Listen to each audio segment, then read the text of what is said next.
ஒரு கதை இருக்கு. ஒரு மலை, பெரிய மலை, பாறை, 3 தவளைங்க அது ஏறி போனோம். 3 தவளைங்க ஏறி போனோம். கம்ப்ளீட் அங்கே தேன் ஊடி இருக்கும், பாம்பு இருக்கும், தேள் இருக்கும், பல்லு இருக்கும், எல்லாமே இருக்கும். போறது ரொம்ப கஷ்டம். கீழே எல்லா தவளைங்க சொல்றது, போகாத, அவ்வளவுதான், இங்க பாரு, அங்க மாட்டிக்கிறான் பாரு, அங்க பாம்பு குத்தும் பாரு, இங்க தேன் அடிக்கும் பாரு, இங்க விழுவான் பாரு அப்படின்னு கத்துட்டே இருக்கு. கீழே ஒரு 500 அடி வச்சுங்களேன். அந்த மலை 100 அடிக்கு போச்சு. ஒரு ஃப்ராக் வந்துருச்சு 100 அடி.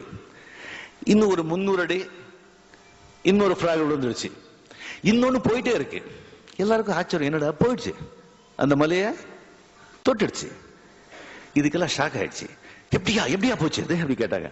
என்ன ஒண்ணு கேட்காதா? அது காது கேட்காது.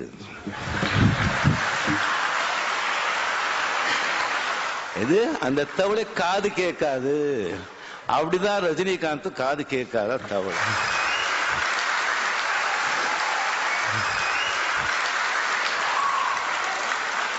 இது எனக்கு என்னமோ ஞானோதயம் நான் கண்டுபிடிச்சது கிடையாது. நான் பழகின பெரிய பெரிய மனிதர்கள் கிட்ட நான் கத்துக்கிட்டது. Sivaji sir, NTR sir, Rajkumar sir, இங்க உட்கார்ந்துருக்காங்க பாருங்க, கலைஞர் சார், அவங்க எல்லாம் பிராக்டிஸ் பண்ணிட்டு இருக்கிறது. எது எடுத்துக்கணுமோ அதை எடுத்துருப்பாங்க, மிச்சது விட்டுடுவாங்க. போட்டாலும் சரி, தூற்றுனாலும் சரி. இல்லைன்னா அவ்வளவுதான், மனசு உடைஞ்சு முன்னுக்கு போக மாட்டோம். பினிஷ். பேசினவங்க பேசிட்டோம். வாழ்க்கையில சில சந்தர்ப்பங்கள்ல மனிதர்கள் மத்தியில பேச நம்ம செவடர்கள் ஆகணும். அப்போதான் நம்ம ஏதாவது சாதிக்க முடியும். இல்லைன்னா வாழ்க்கையை வீணா போயிடும்.